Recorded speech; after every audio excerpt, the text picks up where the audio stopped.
Alright guys, we've all Russell here and I've got to talk about it. Last night on Raw, right in the beginning, when the Legacy of Excellence Award was being given out, we found out the recipient was Stephanie McMahon.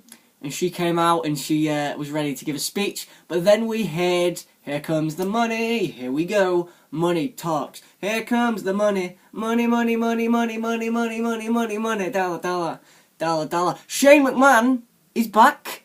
That's really awesome. I think that's really, really good. It's nice to see Shane. We haven't seen him in 7 years. 2009 was the last time we saw Shane McMahon. So that was damn awesome to see Shane McMahon. He comes out, talks to Vince McMahon. He's basically the face. Everybody's really happy. You know, welcome back Shane. Sorry. So Vince they're all talking in the ring. And eventually Shane McMahon goes to Stephanie, you and your husband Triple H have been running this company into the ground, which they actually have, even though they aren't running the main roster. Vince is running the main roster. So that's dramatic irony for you. So he talked about how the company's been running to the ground. He talked about how the stock market has gone down. He talked about how the ratings have gone down, which they have, and the stock has gone down. And he talked about the plethora, was his word, of injuries like Cesaro, Cena, Rollins, Orton, etc. So, I mean, that was like, I thought that was a shoot, to be honest. That was cool.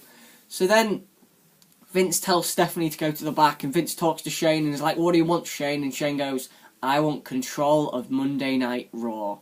Because apparently, Shane is still the next in line to take the company from Vince. It wasn't Stephanie. Shane had a contract with Vince, apparently, after he got him out of some bad situation, apparently.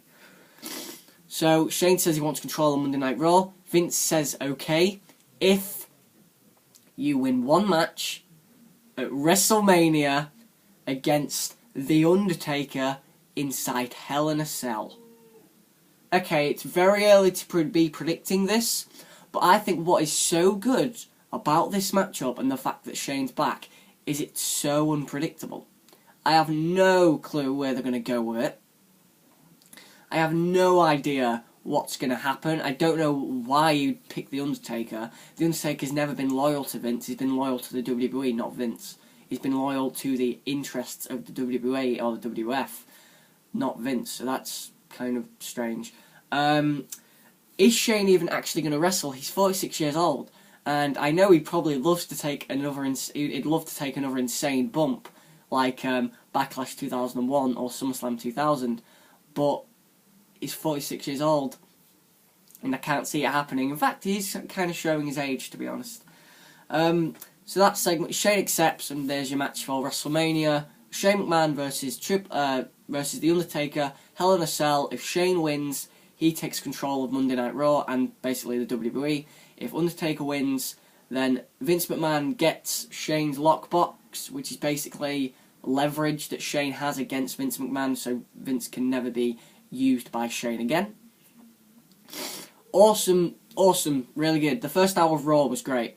Another cool thing was when Lesnar came out after attacking Ambrose before the show started, and Lesnar talked about how Ambrose cost him his shot at the world title. Ambrose comes back in the ambulance.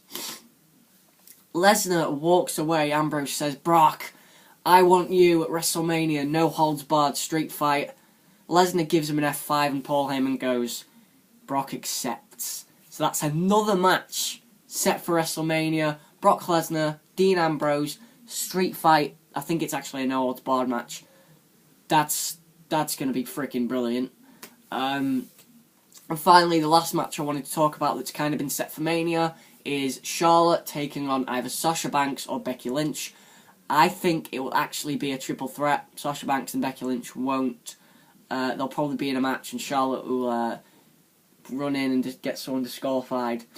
And it'll turn into a triple threat for Mania, which will be great as well. So, thanks for watching, guys. This has been Raw Russell. I mean, like, seriously, I'm pumped for Mania going off the Shane thing because it's so unpredictable. Brock and Ambrose is going to be awesome. And Triple H's segment at the end of the night where he beat the hell out of Reigns was very cool because he literally beat the hell out of Reigns. I'm kind of surprised they didn't hold the street fight or no holds barred stipulation for the main event, Reigns and Triple H. Just that match maybe could have had a stipulation like that, but now there's 2 stipulation matches on the card already with a Hell in a Cell and a street fight. But I guess they do need to go balls to the walls because of all the talent gone. So more power to WWE. They are the underdogs in this position, and I think if they work on this card, they can have a great card. They just needs to be perfect, I think.